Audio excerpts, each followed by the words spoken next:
하나님 말씀은 마가복음 10장 46절에서 52절 말씀을 함께 보시겠습니다. 자, 말씀을 보십니다. 저희가 여리고에 이르렀더니 예수께서 제자들과 허다한 무리와 함께 여리고에서 나갈 때에 디메오 아들 소경 바디메오가 길가에 앉았다가 나사렛 예수시란 말을 듣고 소리질러 가로되 다윗의 자손 예수여 나를 불쌍히 여기소서 하거늘 많은 사람이 꾸짖어 잠잠하라 하되 그가 더욱 심히 소리질러 가로되 다윗의 자손이여 나를 불쌍히 여기소서 하는지라 예수께서 머물러 서서 저를 부르라 하시니 저희가 그 소경을 부르며 이르되 안심하고 일어나라 너를 부른다 하신대 소경이 겉옷을 내어버리고 뛰어 일어나 예수께 나오거늘 예수께서 일러 가라사대 내게 무슨 것을 하여 주기를 원하느냐 소경이 가로되 선생님이여 보기를 원하나이다 예수께서 이르시되 가라 내 믿음이 너를 구원하였느니라 하시니 저가 곧 보게 되어 예수를 길에서 쫓으니라. 아멘.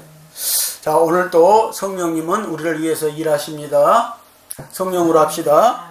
자, 오늘은 본문 말씀을 통해서 말씀을 우리가 듣겠습니다. 자, 메시아를 본 바디메오입니다. 오늘 저와 여러분들 메시아를 알고 있습니까? 메시아를 보았습니까? 오늘 구원자를 온전히 만났습니까? 오늘 우리는 메시아를 소경 바디메오는 보았습니다. 자, 오늘 우리가 만나볼 사람은 여리고에 사는 디메오 아들 소경 거지 바디메오입니다. 바디메오는 소경으로서 길이요 진리요 생명이 되신 예수님을 만나본 믿음의 사람입니다. 우리도 이 바디메오처럼 믿음을 가지고 오늘 예수 그리스도를 메시아를 만나보는 사람들 되시기를 바랍니다. 자, 그 아버지의 이름이 디메오입니다. 이 디메오는 그 이름의 뜻이요 상 받을 자라는 뜻입니다. 여러분들 여기에서 그 바디메오의 아버지의 이름이 디메오예요. 디메오의 이름은 상 받을 자라는 거예요. 자, 이 아버지가 하나님으로부터 상을 받는다는 것이 무엇이겠습니까? 그것은 성경을 아들에게 잘 가르쳤다는 것입니다. 그리고 성경 말씀을 잘 증거했다는 것입니다. 오늘 저와 여러분들도 하나님 앞에 상 받으려면 이 진리의 복음, 이 생명의 복음을 우리가 알고 증거해야 된다는 것입니다. 자, 두 번째는요, 나사렛 예수라고 사람들이, 자, 나사렛 예수라는 말은요, 인간 예수라는 뜻입니다. 그리고 사실 예수는 베들레헴에서 태어났습니다. 그리고 예수가 성장하는 곳이 바로 갈릴리 나사렛이라는 동네에서 살았습니다. 이 갈릴리 나사렛은 천한 동네였습니다. 그래서 이 예루살렘 사람들이 항상 이 예수를 조롱할 때 쓰는 말이 나사렛 예수라고 그들은 불렀고 나사렛 예수라고 말했다는 것입니다. 그래서 오늘날 저와 여러분들도 나사렛 예수라고 할 때는 우리도 어떤 면에서 보면은 예수를 조롱하는 격이나 마찬가지죠. 그런데 이 나사렛 예수라는 본뜻은 인간 예수라는 뜻입니다. 그러니까 너는 인간이지 메시아가 아니라는 것이죠. 사실. 네. 다윗의 자손 예수. 자, 이 바디메오는요. 자, 다른 사람들은 전부 다 나사렛 예수라고 불렀을 때 이 바디메오는 그 말을 듣고 다윗의 자손이여라고 불렀다는 것이죠. 여기에서 다윗의 자손 예수는요, 하나님이 보내주신 메시아라는 뜻입니다.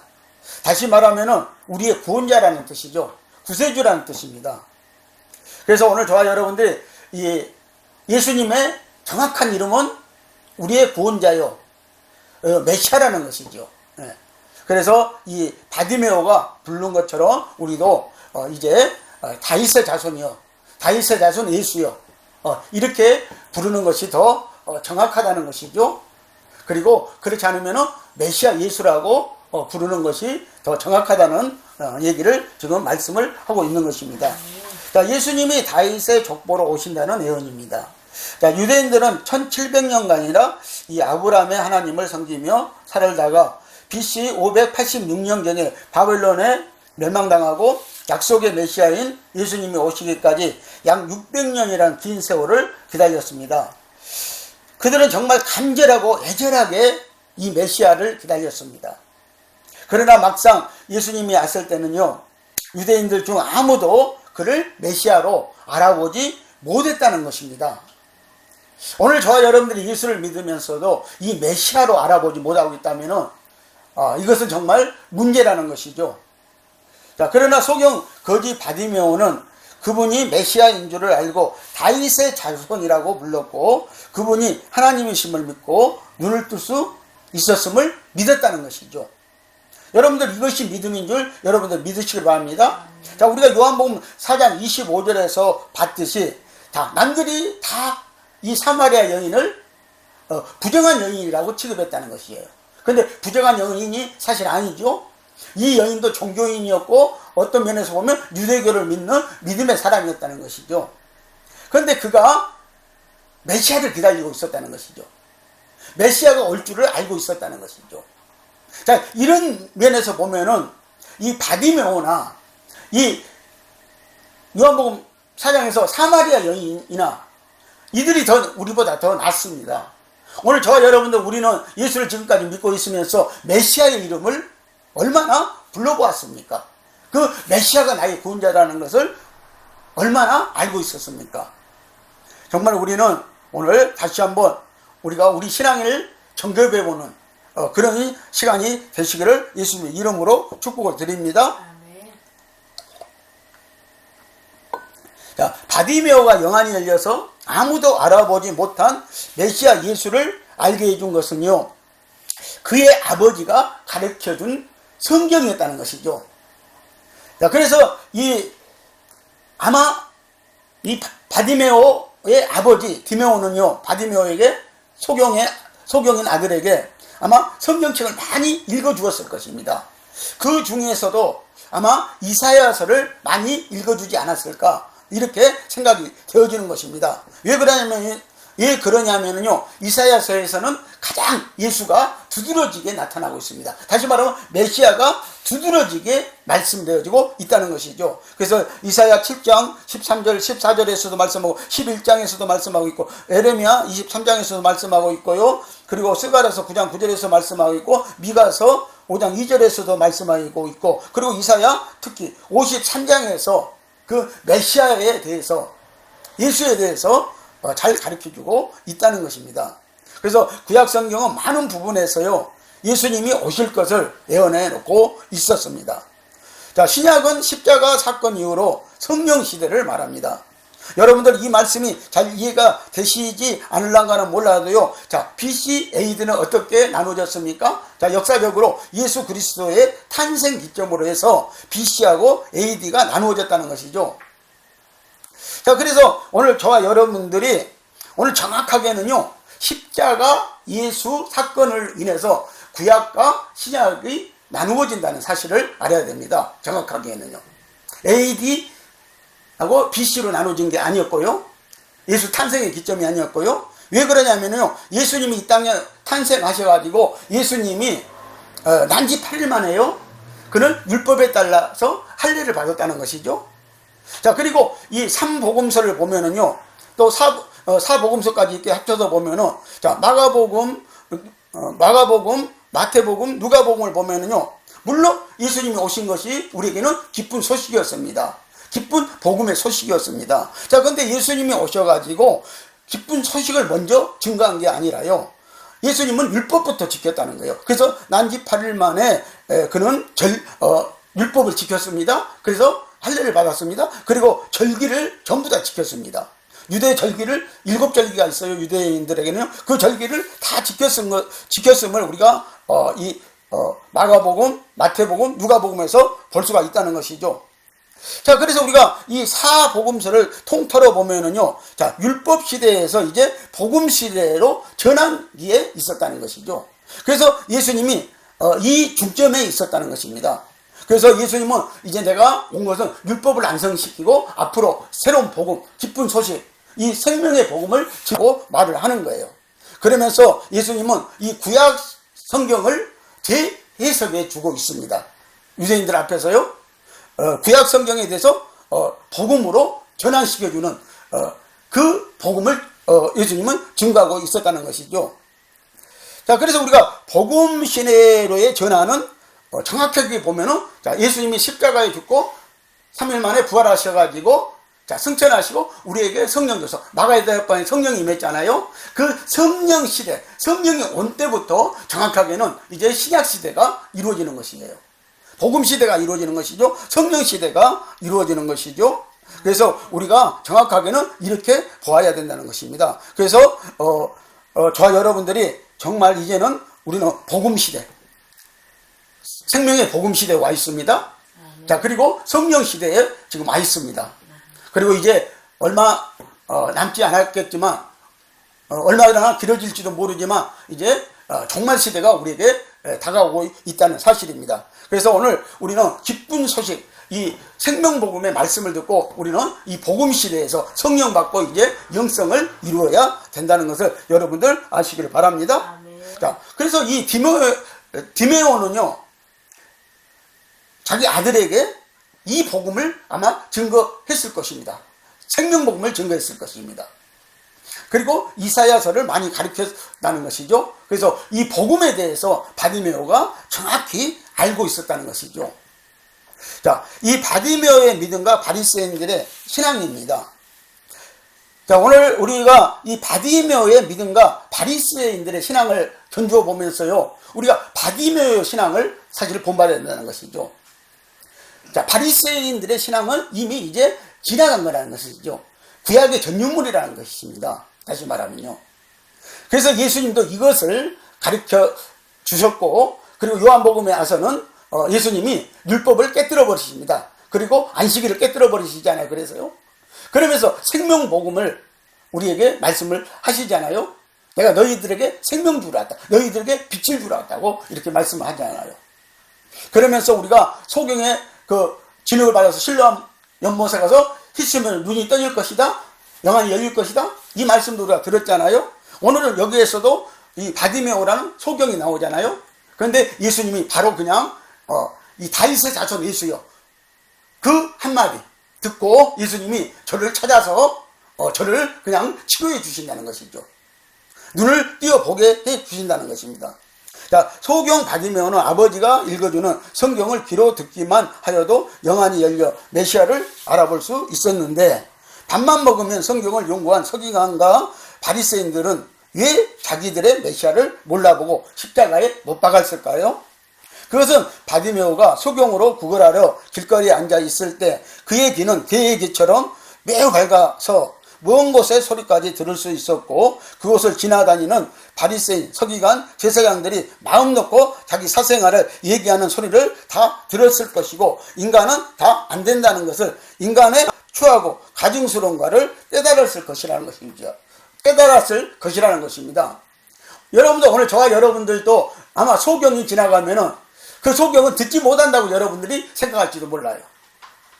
그리고 아마 여러분들 사생활적인 얘기를 다 할 거예요. 자, 이 바디메오도 역시 큰 길가에서 제사장들, 서기관들, 유대인들이 지나다니는, 부자들, 유대인들, 이런 사람들이 지나다니는 그 길가에서 아마 동냥을 하고 있었을 것입니다. 여기 성경에도 동냥을 했다고 말씀하고 있잖아요. 그러면서 그들이 하는 말을 다 들었다는 것이죠. 자, 거룩 가면서 제사장 역할을 하는 사람들, 자, 성경을 이렇게 계속 연구한다는 사람들, 서기관들, 이런 이들이 하는 말들을 다 들었을 거라는 것이죠. 여러분들 눈을 보지 못하면은요, 귀가 더 밝아지는 것입니다. 그런데 그들이 얘기하는 것을 보니까 그들이 너무나 가식적인 거였어. 신앙생활도 너무나 가식적인 거였죠, 사실은요. 가식이 너무나 가식적인 얘기들을 그들은 하고 아마 다녔을 것입니다. 이 바디메오가 듣지 못할 것이라고 생각을 하고요. 그래서 바디메오는 그들의 죄를 더 낱낱이 볼 수가 있었다는 것이죠. 그리고 자기 죄도 들여다 볼 수가 있었다는 것입니다. 자, 그래서 그래서 세례 요한이요, 이 메뚜기와 석청을 먹이면서 이 강야에 나가서 메시아를 기다렸던 것처럼 그도 길가에 깡통을 놓고 앉아서 메시아를 기다렸던 것입니다. 그래서 이 바디메오는요, 동전 소리만 듣고도 그들의 유대인들의 바리새인들의 신분을 알아볼 정도로 그렇게 귀가 밝았다는 것입니다. 여러분들 세례 요한은 우리가 잘 알지요. 세례 요한이 왜 강야로 나갔을까요? 자, 세례 요한의 아버지가 당시에 제사장이었던 제사장 반열에서 제사장을 하고 있던 대제사장 사가랴였습니다. 그리고 이 세례 요한의 아버지가 제사장이었고요. 세례 요한도 역시 제사장의 아들로 태어났기 때문에 제사장이었죠, 그때요. 그런데 자기 아버지 친구 제사장들이 늘 모이면은 자기 집에서 모이고 회의하는 것 듣고 모여서 그들이 교제하는 것을 들었을 때 아마 이 세례 요한은 많은 충격을 받았는 것 같아요. 제사장이라는 사람들이, 지도자라는 사람들이 그런 하는 가식적인 얘기들, 그렇죠? 해서는 안 될 얘기들, 이런 얘기를 들으면서 아마 이 세례 요한은 많은 충격을 받았을 것 같아요. 그래서 세례 요한도 그가 강야로 뛰쳐나간 거예요. 집을 뛰쳐나간 것이죠. 그래서 강야에서 석청과 약대 털옷을 입고 그는 복음을 외쳤다는 것이죠. 메시아가 올 것이라고 외쳤다는 것이죠. 그런 삶을 이 세례 요한도 살았던 것을 우리가 볼 수가 있는 것입니다. 자, 예수의 피를 본 바디메오입니다. 자, 세상에서 가난하고 소외되고 병들고 멸시받고 희망 없는 사람들이 구세주를 기다렸듯이 바디메오도 율법으로는 인간의 죄를 해결할 수 없다는 것을 깨닫고 자신의 죄를 알게 되어 자기의 죄를 씻어줄 예수의 피를 되었던 것입니다. 오늘 저와 여러분들, 우리는 예수의 피를 묻혀야 됩니다. 예수의 피를 마셔야 됩니다. 이것은 오늘 우리에게는 구원의 언약입니다. 생명의 언약입니다. 사실은요.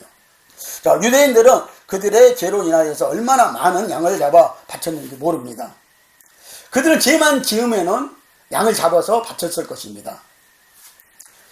자, 그들은 날마다 양을 잡아 그 피로 죄를 씻고 당당하고 교만하게 살지만 소경인 바디메오는 자기가 아무리 많은 양을 갖다 바쳐도 자기의 눈을 뜰 수 없음을 그는 알았다는 것이죠.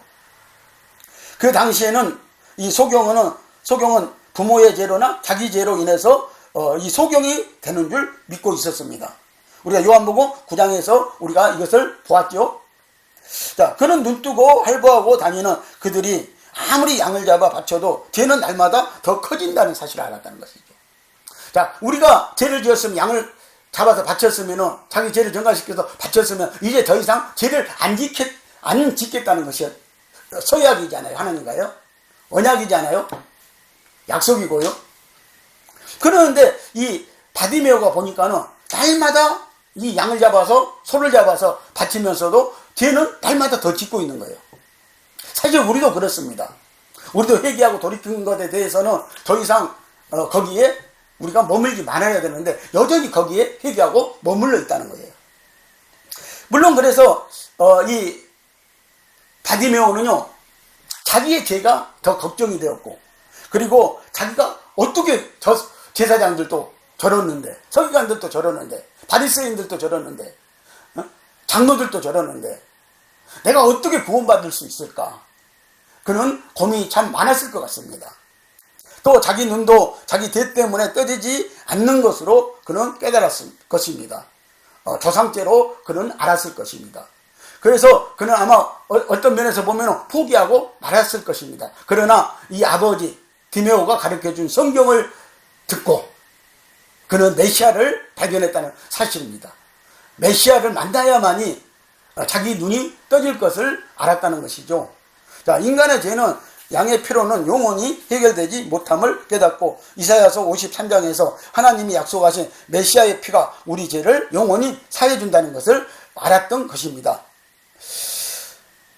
그래서 바디메오는요, 아버지와의 성경 공부를 통해서 알고 있었기 때문에 그때부터 양의 피로 제사를 지낼 때마다 그의 가슴에는 예수의 피를 뿌리고 있었던 것입니다. 예수의 피를 묻히고 있었던 것입니다. 그래서 바디메오는 옆에 있는 사람이 나사렛 예수라고 했지만 그의 가슴 속에는 뜨거운 예수의 피가 흐르고 있었기 때문에 자기도 모르게 다윗의 자손 예수여라고 소리쳤을 것입니다. 이 소리를 들은 예수님이 그의 믿음을 모를 리가 없었습니다. 예수님은 그를 불러 네 믿음이 너를 구원하였느니라고 하신 것입니다. 여러분들, 나사렛 예수는 우리가 사실 어떤 면에서 보면 부르지 않아야 될 이름입니다. 우리가 다윗의 자손 예수요. 오늘 이 바디메오처럼 부르든지, 그렇지 않으면 예수님이라고 부르든지, 그렇지 않으면 메시아라고 부르든지 우리는 해야 될 것입니다. 오늘 성도 여러분, 바디메오가 눈을 뜨고 싶어서 예수님을 불렀다면 그것이 큰 믿음이라고 할 수는 없는 것이지만 이미 그 피가 흐르고 있었기 때문에 주님이 네 믿음이 너를 구원하였다고 하신 것입니다. 자, 예수님도 이걸 보았다는 것이죠. 그래서요. 자, 바로 바디메오가 알아본 예수는 다윗의 자손이었습니다. 어린 양으로 세상 죄를 지러 오신 것입니다. 그 양의 피로 우리의 모두가 제사함받고 구원의 길이 열렸습니다. 또한 우리의 영안이 열릴 수 있는 유일한 길임을 알았습니다. 이것이 복음이고 이 복음을 확실히 믿는 자에게는 하나님은 성령으로 오늘 함께 하실 것입니다. 오늘 성령으로 깨닫게 해 주실 것입니다. 자, 요한복음 1장 36절 말씀입니다. 예수의 다니심을 보고 말하되 보라 하나님의 어린 양이로다 그랬어요. 여러분 29절에도 세상 죄를 지고 가는 하나님의 어린 양이라고 했습니다. 그래서 오늘 저 여러분들 이 어린 양 예수, 우리의 구세주 예수, 이 예수를 바디메오처럼 정말 진실로 우리가 만나야 한다는 것이죠. 그래서 바디메오가 만났던 언어는 뭐였어요? 다윗의 자손 예수요, 메시아요, 그 말이었다는 것입니다. 신명기 11장 18절에서 21절 내용을 보면요, 자녀들에게 말씀을 강론하고 가르칠 때 하나님이 상을 준다고 했습니다. 자, 오늘 저와 여러분들 우리 자녀들에게요, 이 하나님의 말씀을 가르칠 때 오늘 우리도 상이 있다는 거예요. 이 바디메오 아버지 디메오가 그렇게 했던 것처럼요. 그래서 신명기 6장 6절에서 9절 말씀을 보면은요, 자, 자녀들에게 오늘 부지런히 우리는 가르치라는 거예요. 때를 얻든지 못 얻든지 오늘 이 말씀을 증거하고 가르쳐야 된다는 것이죠.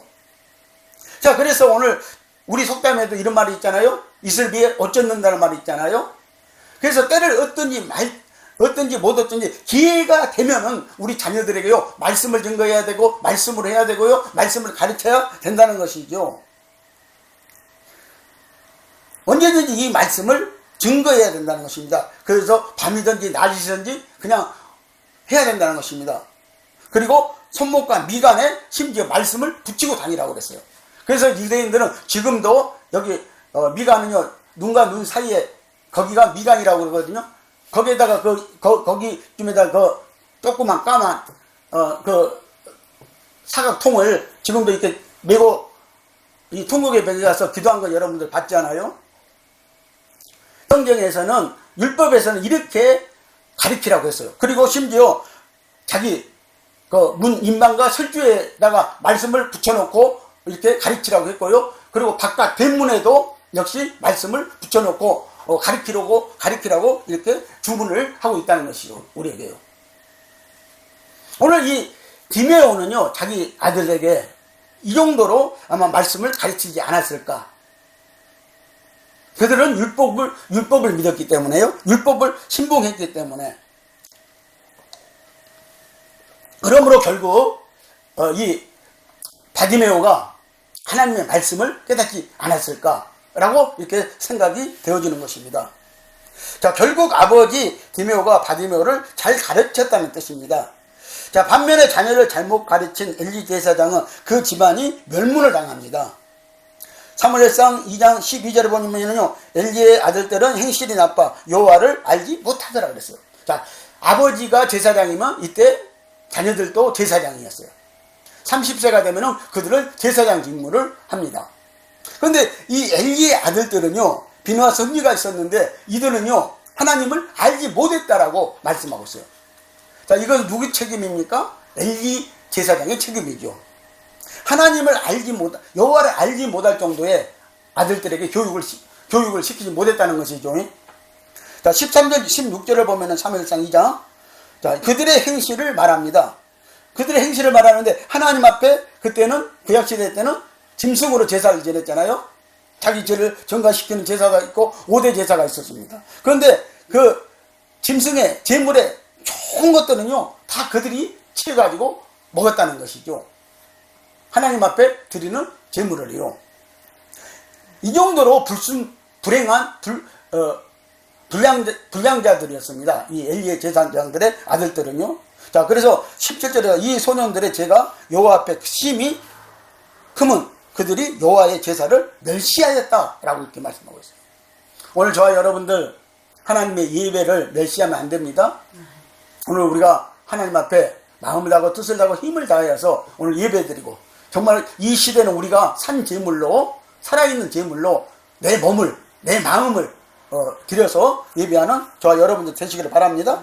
자, 22절에서 25절 말씀을 보면요 성막에서 수종드는 여인들과 동침까지 했다는 것이죠. 밤마다 그 물두멍에 물을 떠다 날리는 사람들은 여자들이었어요. 그 물두멍이 여자들이 쓰는 그 녹거울을 여자들이 쓰는 녹거울을 수집해 가지고 그 물두멍을 만들었거든요. 그러면서 거기에서 그 여자들 네이지파 여자들을 봉사하게 만들었거든요. 그런데 그 여자들을 밤마다 끌어다가 간음을 했다는 것이죠. 이렇게 불량자들이었다는 것입니다. 그래서 백성들에게 소문까지 났다는 것이죠. 온 백성들에게. 그러는데도 불구하고 엘리 제사장은요 가벼운 훈계뿐이었다는 것입니다. 성경을 보면 그렇게 나와 있습니다. 그 정도로 또 아버지의 말을 이 아들 제사장들은 거역했다는 것입니다. 그래서 2장 29절에 34절 말씀을 보면요 엘리 집안의 저주가 거기에 기록되어 있어요. 엘리 집안의 저주가요. 자, 엘리 집안의 저주를 제가 간략하게 이렇게 말씀을 드려보면요 노인이 하나도 없을 것이다. 그리고 환란이 끊이지 않을 것이다. 그 집안에 환란이 끊이지 않을 거라는 것이죠. 그리고 출산하는 모든 자가 젊어서 죽을 것이라는 것이죠. 객사한다는 것이죠. 네, 죽을 것이라는 거예요. 그리고 흠리와 비니아스는 한날에 죽을 것이라고 예언이 되어 있었고요. 그리고 엘리의 아들들은 저주를 자청했다고 말을 하고 있습니다. 오늘 저와 여러분들 정말 우리가 한번 예수 믿었으면요 오늘 진리의 말씀으로 생명의 말씀으로 정직하게 오늘 예수를 우리가 믿어야 할 것입니다. 사무엘상 3장 11절에서 13절 말씀을 보시면요 어린 사무엘에게 엘리 집안은 아들의 죄로 인해 저주할 것을 약속한 말씀을 우리가 볼 수가 있다는 것이죠. 자, 그래서 하나님이요 엘리 제사장을 버리고 어린 사무엘을요 하나님이 택하십니다. 그러면서 그 어린 사무엘에게까지 엘리 제사장의 집안은 이렇게 멸문을 당할 것이다 라고 이렇게 가르쳐 준다는 것이죠. 그리고 하나님이 말씀으로 사무엘에게 약속을 해준다는 것이죠. 사무엘상 4장 11절 보면요 하나님의 법궤를 블레셋과 전쟁에서 빼앗겨 버립니다. 그래서 그들은 전쟁을 하러 나갔다가 블레셋에 지고 돌아옵니다. 그러면서 그들이 가만히 생각해 보니까 자기 어른 제사장들이 법궤를 가지고 앞서면은요 법궤를 앞서면 전쟁에서 이기고 뭐 요단강도 갈라지고 뭐 그런 기적 같은 사건들 얘기를 들었을 거 아닙니까? 그래서 그들은요 이제는 자기 아버지의 말도 듣지 않고 실로 성막에 있는 법궤를 가지고 블레셋과 전쟁에 나갑니다. 그런데 거기에서 블레셋에게 이 법궤를 빼앗겨 버린다는 것이죠. 빼앗겨 버리고 돌아온다는 것이죠. 그러면서 그것을 또 찾으러 간다고 그러면서 그들은 결국 전쟁에서 형제가 죽게 되어진다는 것입니다. 자, 그래서 이 4장 17절 18절 말씀을 보면요 엘리의 두 아들은 전쟁에서 죽는다고 기록이 되어 있습니다. 그런데 또 이 소식을 듣고 비느하스 아내가 죽음을 당하지요. 그는 그때 임신하고 있었어요. 그런데 임신한 아들을 출산하면서 죽음을 당합니다. 그러면서 이렇게 마지막 그 낳는 아이까지 죽는 가문에 멸망을 당하게 된다는 것이죠. 그래서 엘리 가문에서 이스라엘의 영광이 떠났다고 해서 이 비느하스 아내가 자기 아들의 이름을 지으면서 이가봇이라고 하라고 그럽니다. 자, 이가봇이라는 뜻이 뭐냐면요 하나님의 영광이 이제 떠났다는 거예요. 이스라엘에게서 하나님의 영광이 떠났다는 거예요. 여러분들 하나님의 법궤 이 말씀이 없으면 하나님의 영광은 떠나는 것입니다. 오늘 저와 여러분들에게 하나님 말씀이 있으면요 오늘 하나님의 영광이 오늘 우리를 찾아오는 것입니다. 하나님의 영광이 우리에게서 나타나는 것입니다. 오늘 성도 여러분 너무나 보잘것없는 소경 거지 바디메오를 자식으로 두고도 상을 받을 자가 된 디메오와 대제사장이면서도 자식을 잘못 가르쳐서 멸망당한 엘리 제사장의 가문을 우리는 볼 수가 있습니다. 이 두 사람의 경우를 생각해보고 비교해볼 때 우리가 어떻게 해야 할 것인지 해답은 명확할 것입니다. 그래서 오늘 저와 여러분들, 우리 자녀들을 오늘 우리 믿음의 가문을 지켜나가기 위해서 오늘 진리의 말씀과 생명의 말씀으로 살며 말씀을 잘 가르침으로 대대로 영적인 복을 받아 누리는 가족의 복이 있으시기를 예수님의 이름으로 축복을 드립니다. 기도하시겠습니다.